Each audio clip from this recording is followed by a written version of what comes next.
video, I told you that I wanted to introduce you to someone who has been strong like David and accepted the challenge to follow God. You've heard me ask him many questions in these lessons and probably wondered, just who was that person? Well, my friend and yours is Ben Dagger, a seminarian from St. Mary's, Pennsylvania, and he is here at St. Catherine's and St. Michael's for 8 weeks this summer, and he helped us out with all these videos. Ben, will you tell us how you came to accept the challenge of following God through the priesthood? Yeah, sure. First of all, thank you, though, for the kind words, and I've enjoyed these videos. It's been fun. But David was also weak at times, and every person can relate to King David being strong and weak back and forth. So my story is a little bit of both, but I have a lot of pictures. I'd like to show them to talk a little bit about myself. So can you see those? Yes. Awesome. So there's a picture of my twin brother and I. That's one of the most important things about me. I am an identical... Your twin brother's name is? Luke. He's also training to be a priest. So maybe he'll be here at St. Catherine's next summer or the summer after that. So. Is he in the same class with you? No, he's 2 years behind me. 2 years behind. He was actually an elementary teacher in Reynoldsville before seminary, so somewhat around here. Oh, that's neat. But this is my brother and I in Washington, D.C. You can see the Capitol building, and all these people are marching, and that's at the March for Life every January. It's a good day. And I was living in Maryland, Baltimore at the time, and Luke was in Erie, and we just happened to meet there. We didn't even realize both of us were there. There's thousands of people, so you can't see where anyone's at. We just walked into each other. It was pretty cool. And then we both like to travel with our friends, so we're in St. Louis here. And behind us is the massive arch. And right before this picture was taken, we went up in a little cart and went all the way up the arch, which was pretty scary. So it was cool. Yeah, it was cool. And then right behind our heads there would be the massive Mississippi River. Everyone knows that. And we should be able to spell it by now. Mississippi. I think we can get it. It's a good word to know. We used to use that to jump rope with. Oh, yeah. Fun stuff. Here's a picture when I was about the same age probably as the kids watching our videos. And that's our, you know, I'll be honest, it's sometimes hard to tell the difference between my brother and I in these pictures. I was going to say. I honestly don't know. I'm not making that up. So I'll just say that this is me and this is my brother, Luke. And then here's our younger brother, Nick. And his birthday is on July 4th. He's a firework baby. He's a firecracker. Yep. So this was during my brother and I, our first Holy Communion in St. Mary's back in 3rd grade. That was a fun time. That was the year 2001. So 19 years ago. But it was a good time. Of course, my brother and I did Cub Scouts, and we grew up and did Boy Scouts, and we enjoyed that. And this is the Pinewood Derby, which I think they still do. I hope they do. It's fun. I think they do. Yeah. So I'll scroll in on the picture here. We got to make these, you know, carved it out of a block of wood, put the wheels in, and then the way you design it is up to you, but you want to make it so it's fast. So it goes down this runway, and hopefully you can win. I never won, though. I was never good at engineering or any artwork like that. So the guys around me always did better. It would just be fun to make. Yeah, it was a good time. Of course, as young boys, my brother and I, we both enjoyed the normal stuff like this train set here during Christmas. You can see the ornaments. And we're here alongside our neighbor.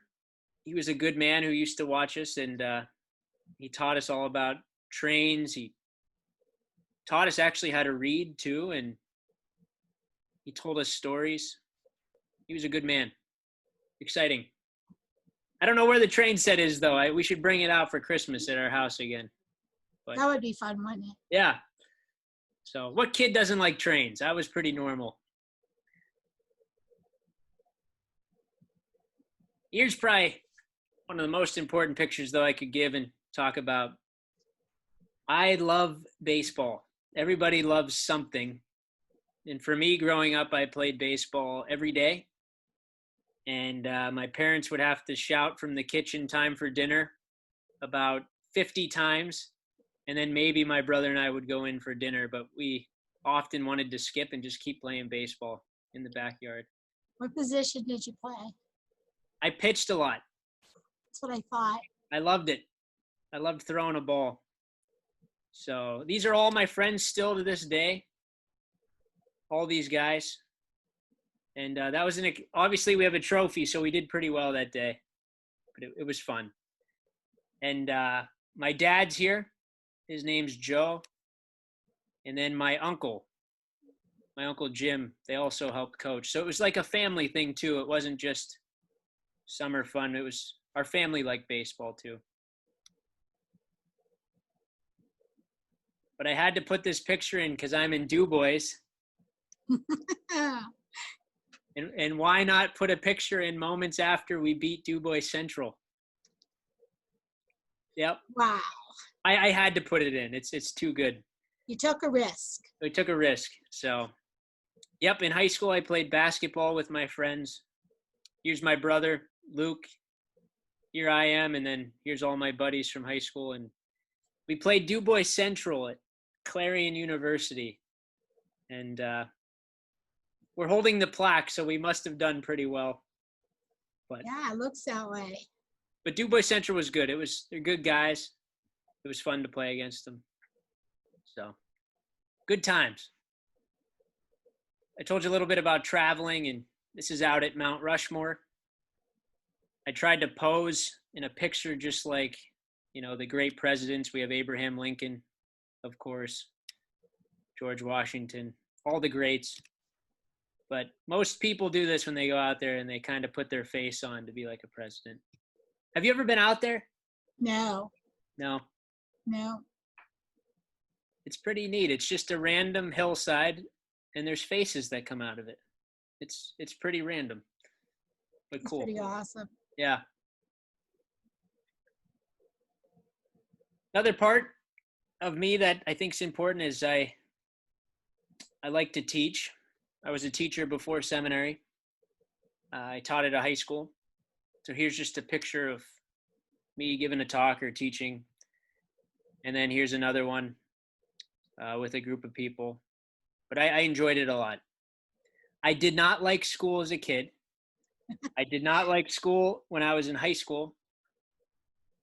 But I got to college and really liked it. I really wanted to teach, and now I love school. It's like being on the other side of the desk. It is.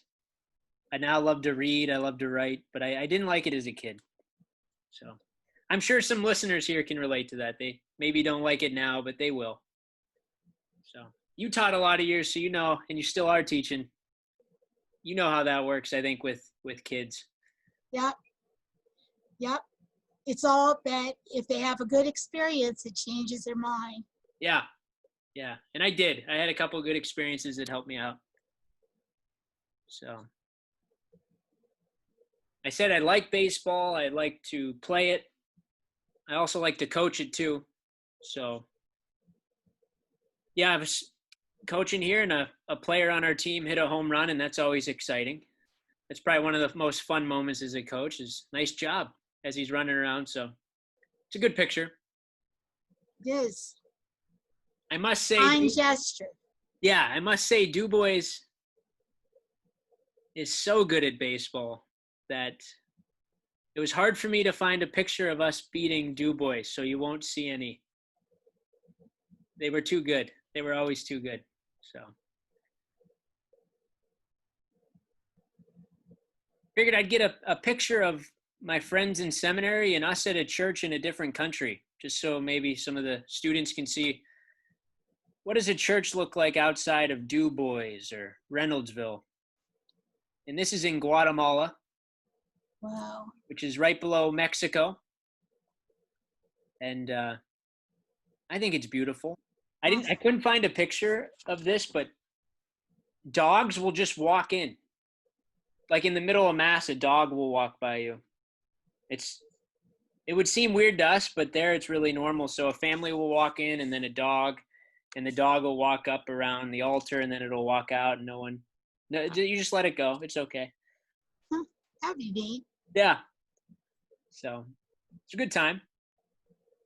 Here's a picture of seminary. This is what we look like on an average day. So every guy wears priestly clothes, clerics. And I study with guys from all over the world. So this is a really good picture. And this is in Baltimore?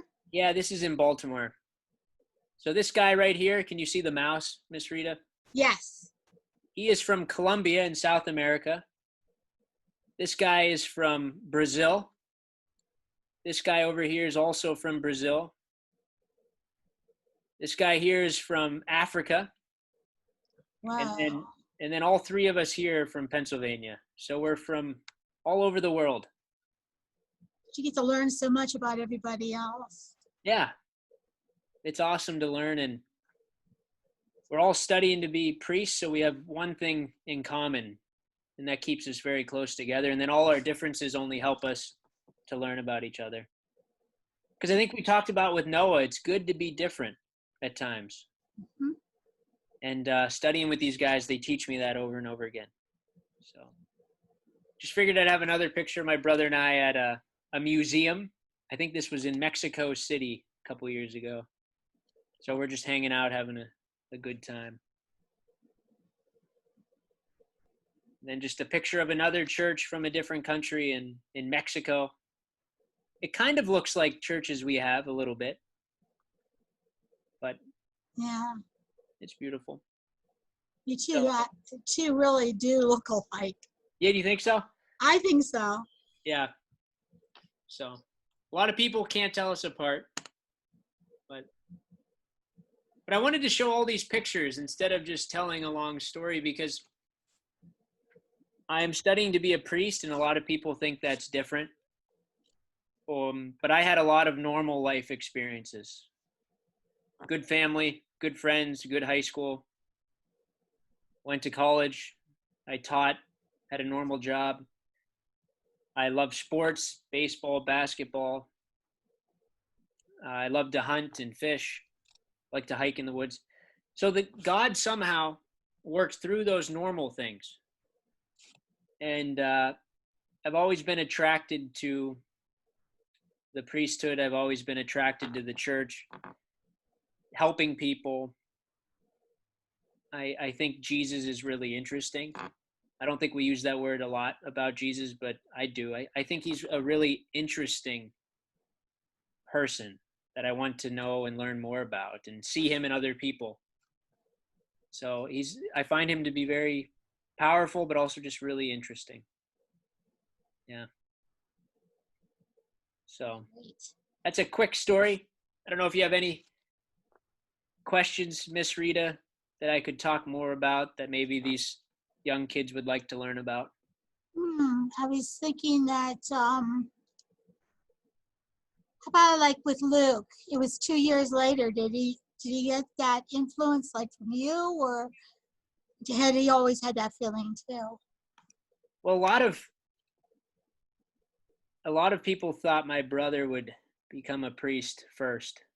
Really? But I guess that as of right now isn't happening. I'm a few years ahead of him. But they were right in thinking he would become one, because he is training to be one. But everyone gets called at a different time to whatever they're called to. So some people get married when they're young, other people get married when they're older. The same with seminary. I study with guys who are 27 years old like me. And then last year I studied with a guy who was 62 years old, training to be a priest. So we're all ages. So God calls us at different times. Different times. Different ages. Yeah, as you know, many times too. We need another reminder. We need refocused. So. This is great, Ben. Yeah, thank you. I can remember, I have a story about Ben. Oh boy. And it's one you already heard. I just remember when you were like maybe 2 years old, first time I ever met you. Yeah, I'll get this picture up here again then. That works. And your mom worked for Girl Scouts, and I was a Girl Scout leader. And all I can remember is you jumping on the bed with your little blonde curly hair, and one of you running out the front door, one of you running out the back door, and all of us running after each of you. Yeah. So that makes you pretty normal, doesn't it? You definitely met us on a normal day. That was our secret move. And I'm sure if parents or babysitters are watching this with young kids, they're not going to like the advice I'm giving. But if there's two of you, you're at an advantage. You can run in opposite directions and you'll always win. And I think that's what we did in your story, probably. You did. Your mom went one way and I went the other. Yep. It's a good tactic to get away. It's a nice memory, too. Yeah. No, thank you for sharing. Thank you for sharing. Yeah, I've enjoyed it, and I hope that our listeners, whom I'll not meet, right? It's interesting. I don't know what they look like, what they're doing, but I hope our videos helped in some way this summer, because it's been an odd summer. It's been different. Who knows? Maybe God will call you to meet them. Yeah, that'd be nice. Yeah, you're right. That would be nice. Would you like to close with prayer for vocations? In the name of the Father, and of the Son, and of the Holy Spirit. Amen. Heavenly Father, help us to come to know you, to come to know the people around us, to not be afraid to dream, to have heroes, to visualize and imagine doing things, whether if you're a baseball player hitting a home run, or you like music, playing the guitar and just thinking about it. Or maybe when we see a priest, maybe just thinking about being a priest, giving a homily, or we see a mother or a father and we just think about being a parent someday. Help us to not be afraid to imagine, to dream, to just think about it, and have deep faith that God will lead us in the right path. And when it gets tough, he'll give us strength. And when it gets easy, he'll remind us to keep working hard, because there'll be a tough time ahead. And to just be at peace, knowing that God is working. And that's the most exciting part.